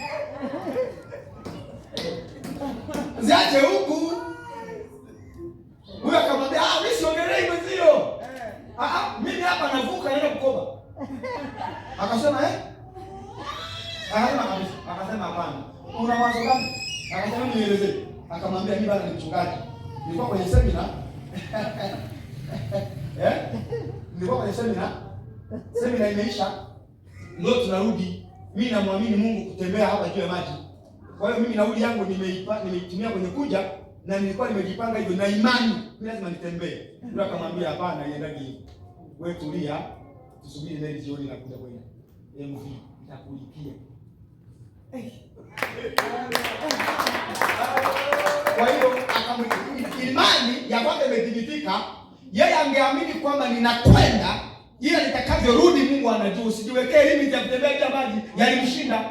Kwa hiyo miongoni mwa mashindano wa imani ya kutembea juu ya maji, baba yangu amewahi kuijaribu akakwama. Amen. Mimi sijajaribu hiyo imani, sina wewe. Ya kutembea juu ya maji mimi sina. Na maji siwezi kuangalia. Hiyo imani sijaifikia. Ikifika hiyo imani naweza kufanya, lakini kama sina mazingira ya maandalizi ya kutembea juu ya maji, siwezi kufanya jaribio kumfanya Yesu achekeshe. Amen. Atamcheka Yesu watu. Umeona mazingira ya imani? Ndio. Umeona mazingira ya imani? Umeona? Ndio. Kwa hiyo basi lazima uandae mazingira ya unachotaka kuwa kwenye kuamini. Haleluya. Mbona kafikiri kama umefunguka? Umefunguka? Hebu niweke maji aongee mama mzuri mwenye nywele yake fulani. Amen. Safi kabisa. Amen. Yaani mimi naongelea maisha. Ndio baba. Na kama kwenye hili somo nimefundisha kwa habari ya roho ya kukata tamaa. Nimekuja hapa nafundisha imani kwa njia hii.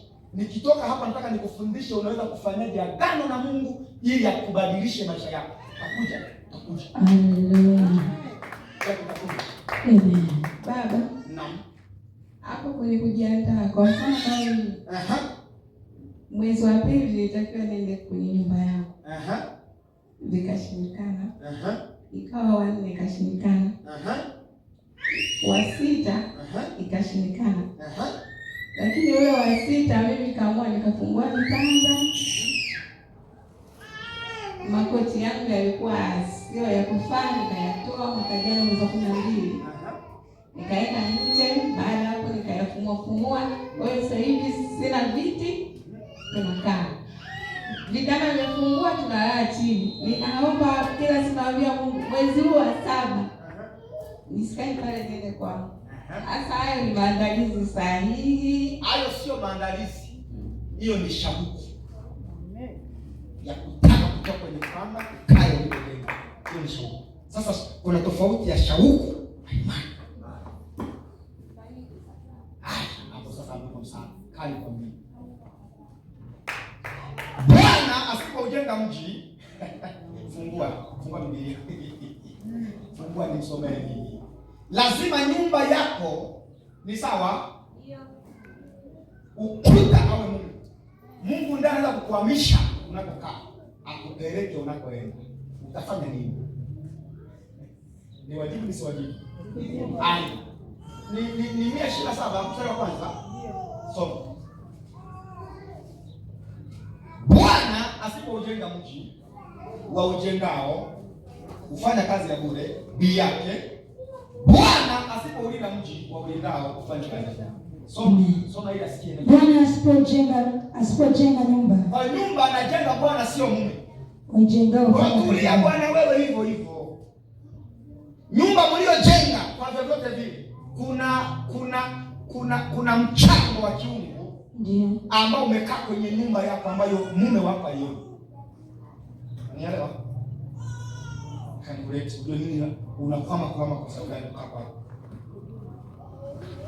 Kinachoonekana kwenye nyumba ni nguvu ya mume kwenye ujenzi. Sio nguvu ya Mungu kwenye ujenzi. Kwa sababu umesha nguvu. Wewe umesha yeye kwa Mungu, yeye amesha experience ya kibiashara. Ambapo kwenye ujenzi ule wewe hujaweka hela za keshi. Umeweka rasilimali. Hata nyumba hiyo kutokea ni kuamini kwa maombi unayoomba. Amen. Ili usipange.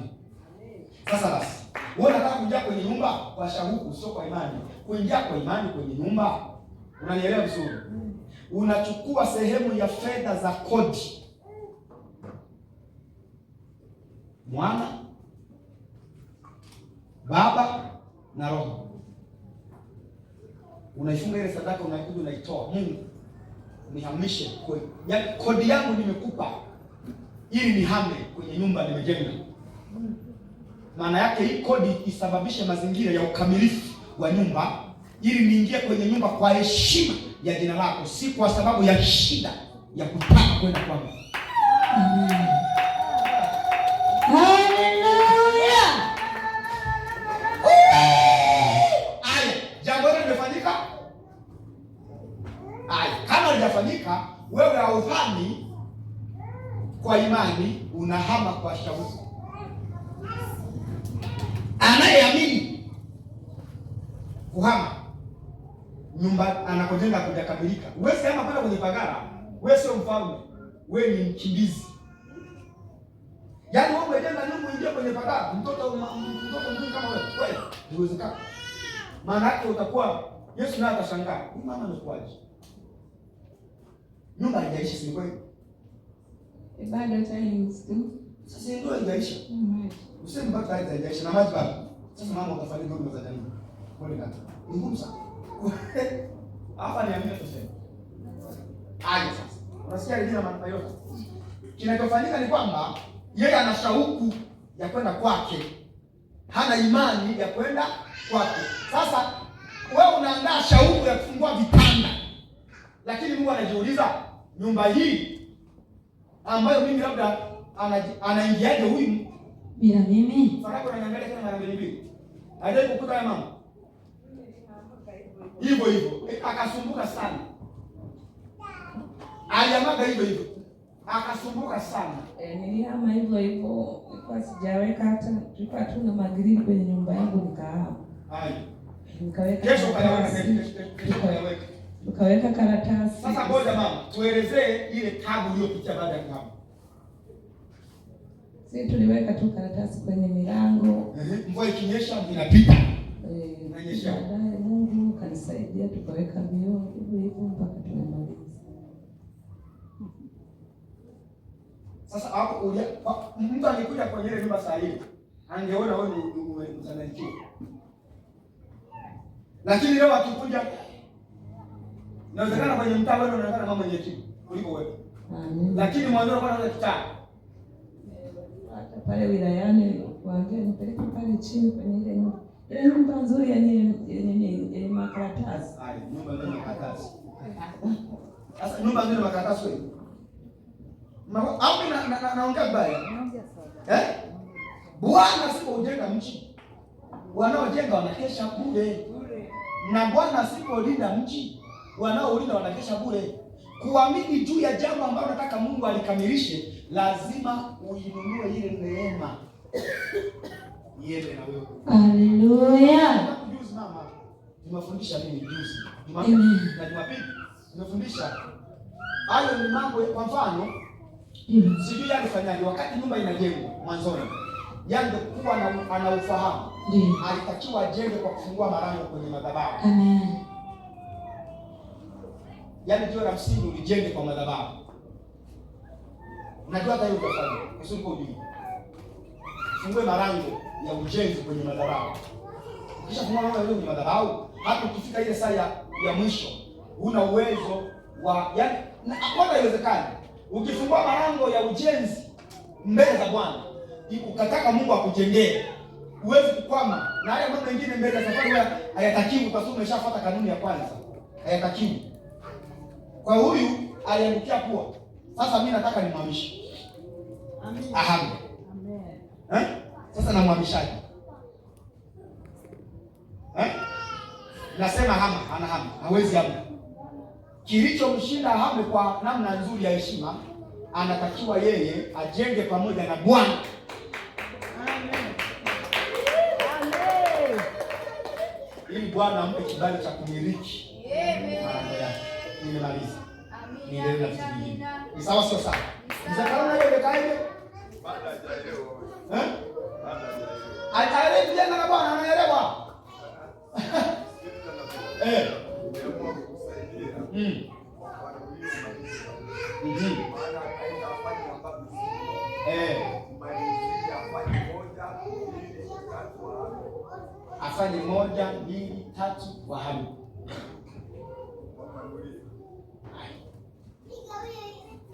Nisome malizi. Kwenye nyumba hii ya Mungu tunafanya kazi hizi. Ndio. Tunafanya. Si sawa? Ndio. Sasa unataka kamisha ujenzi? Ndio baba. Na time is finishing. Ndio. Sahi. Ndio. Time is finishing. Ambazo zinatakiwa zije. Tufunge na fai ya kwenye maji. Nyumba hiyo tayari tuingie. Tuingie na viti vipya. Mfalme ahami na takataka. Hizo nakaa nazo ni takataka hizo. Ndio kazi baki kuzigawa. Wagawie vijana wanaanza maisha. Amen. Uende kwenye showroom ya furniture, workshop. Uanze kutungua vitu mbalimbali. Amen. Mimi nikiwa kwenye nyumba, uliza mtu yote atakwambia, wanaonifahamu leo nikaribia. Nikihama hiyo nyumba, sio ndio ile vitu. Au leo kufanya maana yake. Wewe mwingine nani ambaye kwenda nyumbani kwangu? Au ndio mimi nikitoka kwa kila kitu takataka unaacha na gawa zingine unabuza kama anauza. Wewe ni shati na bwana. Wewe alikuwa mlezi. Ni kweli baba.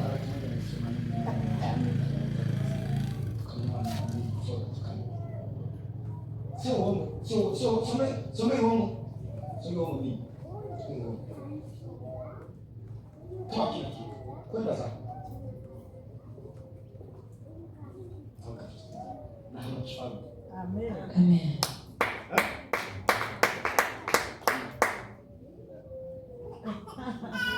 Bwana anaposema sasa yeye, sio kama anaelewa. Yaani ni kule kwenye maisha ya zamani sana. Angekuja pale ambapo wewe unakuja hapa. Angesemaje? Ambapo sasa anafika anajaza roho anasahau kutoka rohoni. Amen. Anakaa rohoni. Ni kweli baba. Naambia kasi. Toka rohoni ule na kunywa. Amen. Iroko shoko. Sasa Monica, ujenge na Bwana. Nataka nisiache somo, nataka nikimbie kidogo. Baadaye uje nikupe elimu. Sio na wasiwasi. Ile elimu wetu hawa wote unawaona wana shida. Na wewe kabisa wamalizie na wengine wafanye hivi. Nachofia ni bora hii jambo nilifanya Jumapili kwenye kipindi cha kwanza. Ndio baba. Lakini sasa hivi nataka nikimbize hivi hatua ni kubwa. Wewe unifukuze. Nipo. Akaniambia tena wewe unaona nzuri, umenivumilia. Yes, na hiyo lazima mimi nilipe fadhila. Nitoke hapa nimelipa zote na nikushukuru. Kwa hata nikipata za kukulipa, sina za kushukuru, siondoke. Akasema napeleka kwa mwenyekiti. Tena hapo pazuri. Mwenyekiti. Nikamuelezea mimi nilikwamia wapi mpaka sijamlipa. Akasema jamani, nilikuwa na shida sana jamani. Mtu miezi miwili bado. Akasema nakupa miezi miwili bure. Uondoke. Ninamwambia ndio. Miezi miwili kabla haijaisha nikawa nimepata za kulipa na nimeongeza mbele miezi mitano. Bado nipo. Wewe mfukuza mtu. Hapa ni kuamua. Unaenda ile kile tu unaenda ile.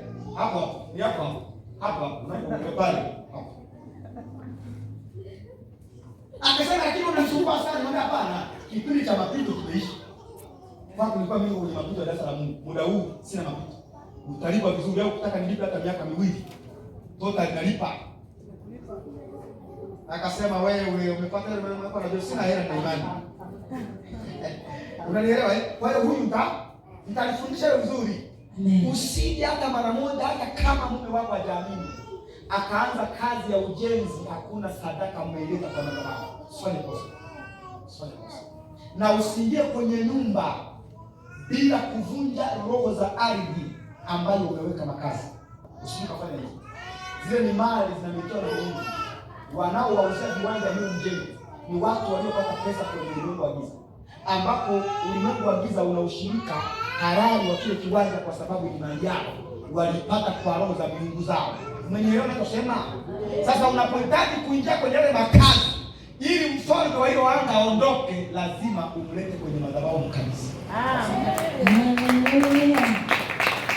Hapo tumetoka kidogo sana. Na huyu amerizika. Alikuwa hajarizika ndio maana niliona nini. Lakini angalau kidogo umepata concept eh? Amen. So let's go forward. Anasema kwenye 11:7 au atasoma wenyewe. Soma Amos 4:12. Ungekimbia kwa haraka ingekuwa vizuri. Ungekimbia ingekuwa vizuri. Nataka nikusomea andiko ambalo kila siku ni kama unalisoma. Alafu kuna kitu kimejificha ukiona. Nichikuonyeshe. Neno umejiandaa? Amos 4:12. Let's go. Basi nitakutenda hivi. Nitakutenda hivi. Israeli. Na kwa sababu nimekutenda hivi. Ujiweke tayari. Ujiandae. Kuonana na Mungu. Kuna jambo nataka nitende kwako na nimejiandaa kukutendea jambo hilo. Sasa ujiweke tayari. Ndio. Kwa ajili ya nini? Kuonana na Mungu wako. Ili uonane na Mungu wako. Hawaonani na Mungu, hawajajiandaa. Haleluya. Unakuja kanisani, unataka Mungu akuone, unataka Mungu akuponye, unataka Mungu akufungue. Umejiandaa kufunguliwa? Umekuja kwa kanuni ya wanaofunguliwa kwa madhabahu. Je, wanaofunguliwa kanisani wanakuja kama ulivyokuja mama? Hapana. Jambo la kwanza kwenye kufunguliwa, lazima moyo wako uwe na shauku ya hali ya juu. Amen. Shauku ndio inaenda kumwandaa mtu. Kwa kiwango huyu angekuwa amefanya yale maandalizi aliyofanya shauku, alafu akawa na sadaka akaileta, Mungu niamishi, ndio angekuwa ameamini. Imani, ona kitu. Imani, Esther anasema imani ni maandalizi. Imani bila matendo, kwa kuamini kuhama na kufungua vitanda, sio matendo. Matendo ni unachofanya ndani ya mwenye imani. Aamini unachoamini, afanye unachoamini. Unaelewa mama? Nasema amina tu. Amesema hivi, basi nitakutenda hivi. Israeli, na kwa sababu nitakutenda hivi, ujiweke tayari kuonana na Mungu wako. Israeli. Unakuja kanisani unataka Mungu afungue uchumi wako. Umejiandaaje kuamini uchumi kufunguliwa? Nani aliyekuambia uchumi unafunguliwa kwa maombi? Nani alikwambia?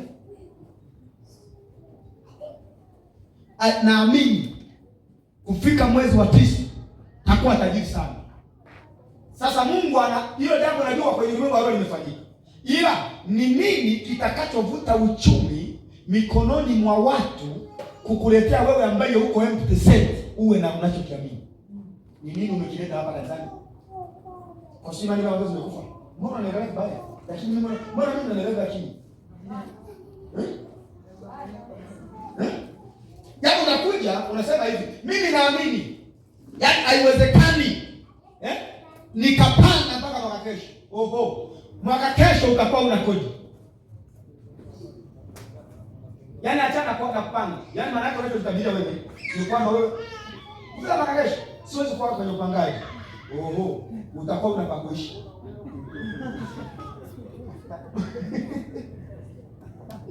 Yaani unamwamini Mungu kuondoa kwenye upangaji na una sadaka ile kutoka kwenye upangaji.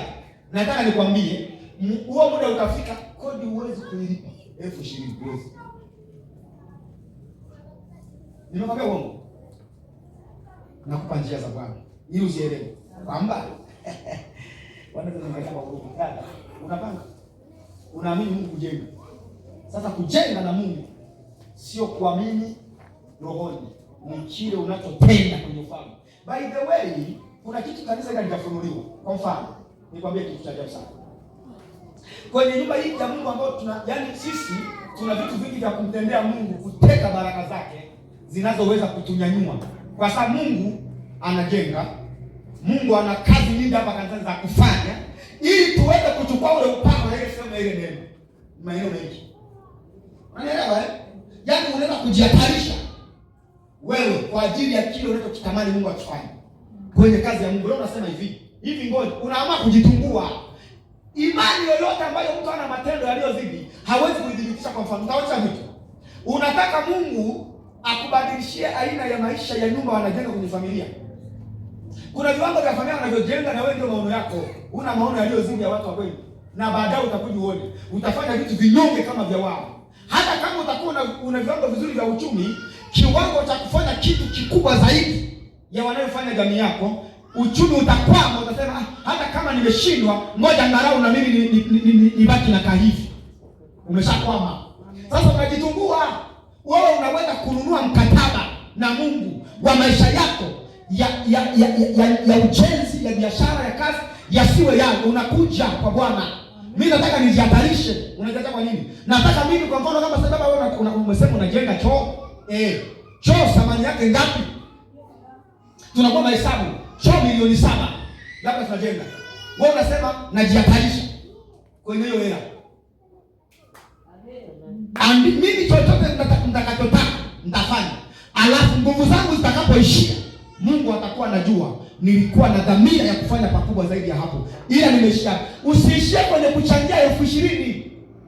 Jihatarishe ukitaka Mungu abadilishe maisha yako.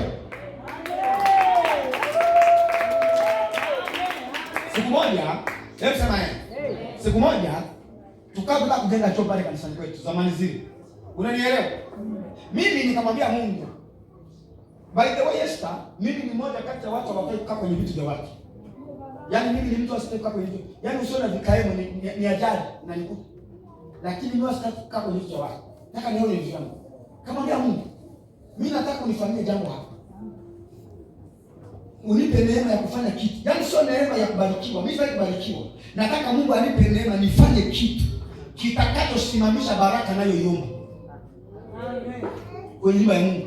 Yaani kwa nyumba ya Mungu omba neema, uwe na kitu unaweza kufanya. Yaani ni nguvu zako kwa madhabahu. Haya ni mambo yanayosababisha wewe, yanaonyesha imani. Alipoamini Ibrahimu akatenda tendo la kutoa mtoto wake. Sasa wewe unapoamini, imani haidhibitiki kwa kuomba na kufunga. Imani inadhibitika kwa ulichojihatarisha kukitoa. Kwa lugha nyingine, kuamini ni kutoa. Haleluya. Amen. Mtu yeyote akisema ninaamini nitazaa, umetoa sadaka gani? Ninayoamini kutoa. Ona. Nataka kuonyesha elimu usikasirike. Utakasirika. Naomba niangalie ili usiandike, mniangalie wakina mama, wakina baba, niwaambie. Amen. Kuamini ni kupokea. Unakubali? Ndio. Unakubali? Yaani ukishasema ninaamini, maana yake kuna kitu ambacho hauna unataka ukipate. Sasa hakuna matokeo ya kupokea bila kutoa. Ndio nafasi yangu inasema kwamba kuamini ni kutoa. Ninaamini sitakuwa hivi nilivyo mwaka huu ukija kuisha. Maana yake unaamini kupokea vitu ambavyo ni tofauti na ulivyo navyo kabla ya mwaka huu kufanyaje? Mungu hajakataa, amekubali kama ni kweli unachosema kwamba hautakuwa hivi ulivyo, utakuwa tofauti. Ila ni nini ambacho kitakuwa mazidisho uwe unachosikia rohoni kiwe? Ni nini? Ni nini? Na? Ni nini mama? Niangalie mama. Somo lile nilifundisha mama amesema hivi. Niongee. Sasa kabla hujafundisha nimwambie niambie. Wacha niseme bwana. Nimefundisha juma ngapi? Jumapili. Hakuna mzigo ambao mtu mimi ataniletea ni ubebe kama yeye hajabeba mzigo nilionao. Biblia inasema hivi, anasema hivi, mje kwangu mimi Yesu, mbebe nila yangu ambayo ni nyepesi. Amen. Alafu mimi nije niwabebe mizigo mlionao. Kwa hiyo kama ukija kwa Yesu unataka umtwike mzigo na nila yake haujaibeba, ndugu yangu, hadi uongo. Yaani umekasirika sana leo.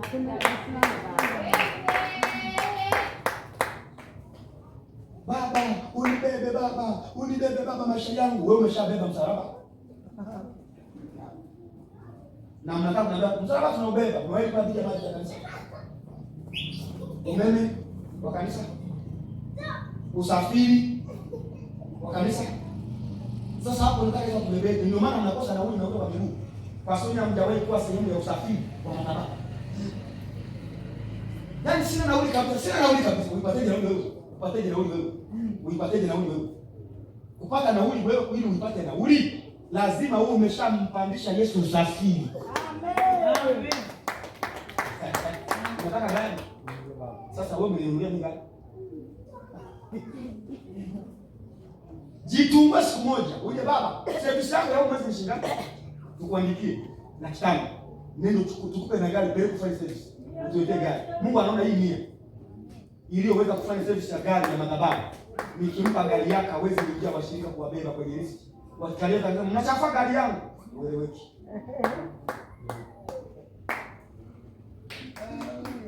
Mzee amesema mpige makofi. Je, unayo imani? Unayo imani? Una imani? Unaamini nini mama? Wewe unaamini nini? Ni huyu mama. Unaamini nini mama yangu? Ndio naamini madhabahu. Umeifanyia nini madhabahu? Ili wewe unaiamini. Kuiamini madhabahu ni kujenga. Kuamini madhabahu sio kwenye kuabudu. Kama mimi nakuja kanisani kila siku, mimi naamini madhabahu. Haithibitiki kuamini madhabahu ambayo hujaijenga. Kuamini madhabahu ni kuijenga. Amen. Yes. Watu wana imani na madhabahu. Hata wale wanaosema wana imani na madhabahu hawana, kwa sababu hawajafanyaje? Hawajaijenga. Mimi naamini Mungu ananipa nipita. Umejihatarishaje kwa huyo Mungu? Mbona unamwacha kwenye machozi huyo Mungu? Umejihatarishaje? Si unielewe, umejihatarishaje? Ili huyu Mungu mpate kadari. Ona. Sasa karada haka. Yaani karibu yuko kidogo. Akafanya na hivyo. Umejihatarishaje? Na maana sasa msemi.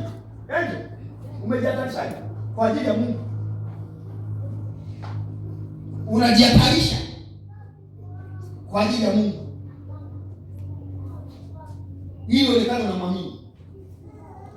Yesu alipoamini, Mungu alipoamini kuokoa ulimwengu, imani yake inadhibitika kwenye kumtoa mwanae kwa pekee yake. Ndio imani inasimama. Ibrahimu alipoamini kuzaa ulimwengu mzima, akatoa mtoto wake wa pekee, akiwa anaamini atazaa nyota, atazaa na mchanga wa bahari. Sasa imani haikuja bila Isaka kuwa dhabihu. Ayo hivi naona kabisa yani kama mmenyesha mvua. Kaya hii tafadhali simama piga makofi matatu.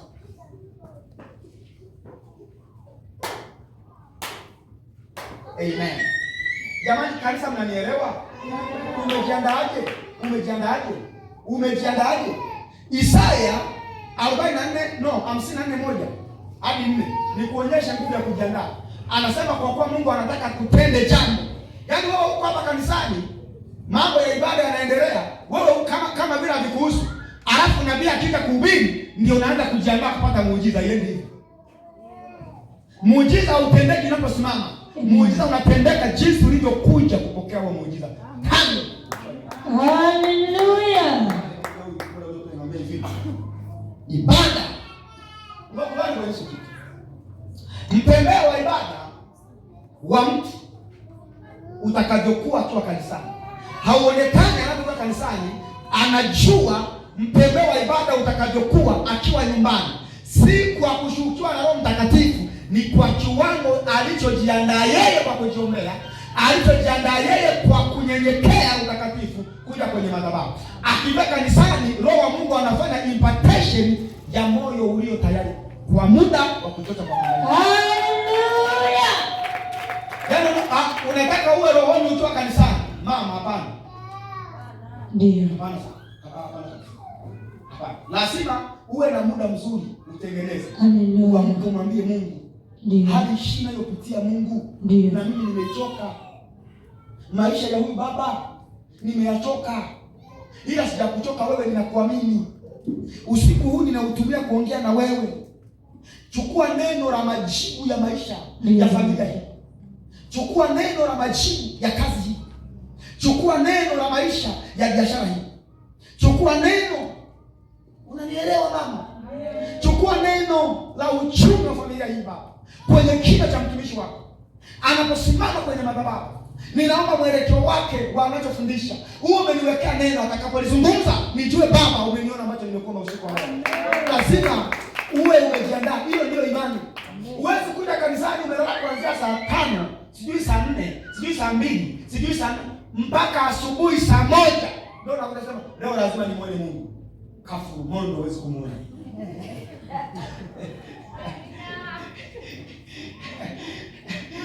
Mungu anataka kutenda tena. Tumesoma? Mungu anataka atende jambo kwa Israeli. Daya ujiweke tayari sasa. Maana walio ambao sio tayari mimi siwatembelei. Lazima ujiandae. Na alipokuja Mungu, unanielewa? Juu ya Israeli anakuta amejiandaa. Mungu anafanya. Umejiandaa? Wewe vaa umejiandaa. Tangu asubuhi kuwepo. Sio mbaya hiyo. Na muda wa ibada hujui. Saa 9:30. Haujali. Unataka Mungu yule akuone ni mama Mungu sana. Basi kama umechelewa, ziwepo sababu za msingi na sio za kazi za kiroho. Kwamba nimechelewa, nilikuwa nina mzigo wa sadaka. Naileta madhabahu sasa mzigo. Kwenye usafiri alikuwa ananiachi, hawanipaki. Kwa sababu sadaka ambayo hawaipaki. Sasa kupitia usafiri kunichelewesha, nimechelewa kanisa, lakini sadaka yangu. Yeah. Tunajua sababu ya kumchelewesha. Alikuwa ibadani bado. Hata kuchelewa unasema, yani mwanaume, yani aliniambia atawahi, akafika muda umeenda, kwa nilikuwa ninamwandaa, ili nije kanisani, alafu hili. Niambie, ili Biblia inataka kumpe huyo baba nafasi ya kwanza. Nafasi ya pili. Nafasi ya kwanza ni ya Mungu. Kwa hiyo wewe unataka kuchelewa ibadani ili umwandae huyu baba, ni kwamba wewe haumtii Mungu. Leo nimevurugika. Umtii Mungu. Wakati akayo kwenye ibada, sawa, mama akaniambia hivi, baba, lile andiko ambalo linasema, mtu apendaye mkewe au mumewe au baba yake na mama yake kuliko mimi anistahili. Inatendo kumshi. Nikaja kujua mama anasema hivi. Na mimi nataka kukuambia imani hapa kanisani. Nikamwambia neno liko mahali fulani, nikakuwa. Nilikuwa ninapita hapo kwa dakika. Ndio shida. Nitatenda mahali. Sasa nikajiuliza, anayependa mume wake kuliko Mungu anastahili. Ndio, yaani maana yake asili kwamba nimesi kumpa hiyo. Kwa hiyo alikuwa ananiandaa baadaye nizungumze kwamba wewe una upendo wa kweli, unang'ang'ania mambo ya mume na mke, umpe Mungu nafasi. Mimi mama nikifika usiku anaambia nimkumbatie sana, nisiombe. Anastahili Mungu. Simama ameniandikia message, ameniambia nitaisoma. Mtu akipenda baba na mume anastahili. Mama huyu, yaani hapa tunahubiri yeye neno lake. Anasema niongee.